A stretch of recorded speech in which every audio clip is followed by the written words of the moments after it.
Greetings. I am the TropeMaster, master of tropes, and this is TropeTalk. It is here that you will witness the glories of tropes made into masterful stories, and the horrors unleashed by fools who use them poorly.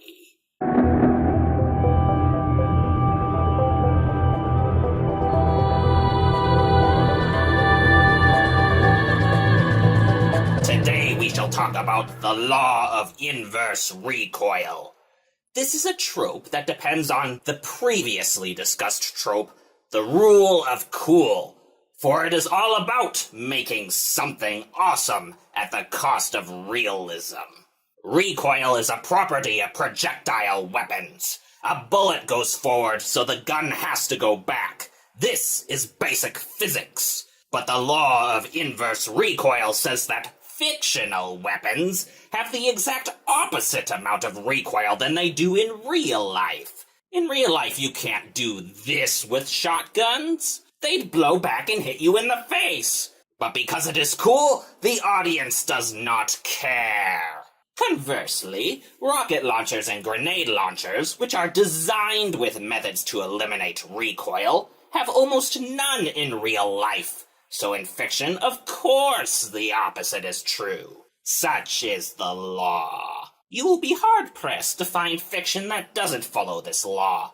Actors don't use real weapons, and so tend to forget about recoil altogether, which tends to make everyone else forget it too. Unless, of course, it's meant to be funny. Okay, get down! This is when the rule of funny cancels out the rule of cool. With that in mind, the proper use of this trope is dependent on what you are trying to accomplish. If you are comedic, subverting this trope is a must. Having insane recoil subverts expectations and so makes people laugh, in spite of it being true to real life. Serious stories can go multiple ways on this. If you are doing a police or military story, you may have guns reflect reality and show the recoil. In doing so, you are showing that the police and military are competent. Because they know better than the average person, the audience can trust them to continue to know better in all military situations henceforth. This is similar to scenes in which someone disassembles and reassembles a gun, showing the audience that they know what they're doing. If it is a serious story, but of a more mindless action sort, you may wish to follow the law. The audience has no need to trust the competence of the heroes. That is just a basic assumption, and thinking about it too hard would distract from the action. You wouldn't want that. Besides, with the Law of Inverse Recoil, you have the rule of cool to back you up. If it's awesome enough, your audience will not care. The Matrix alongside countless other films have proven that.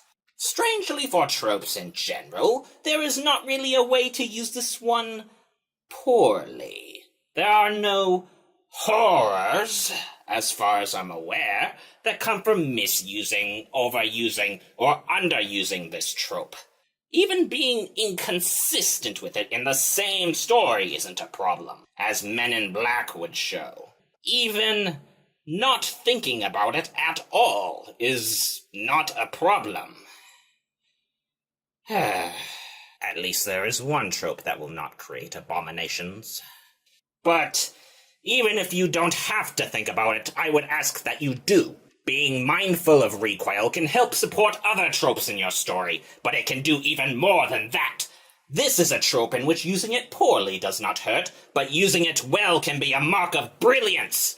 Here in the A-Team, being mindful of recoil can allow a plan to come together. Just the ability to use the momentum from recoil can allow for clever set pieces and action scenes. It can bring a movie from merely awesome to a glorious, masterful work of art. And so I'd like to bring forward perhaps the best example of how being mindful of recoil can support a story.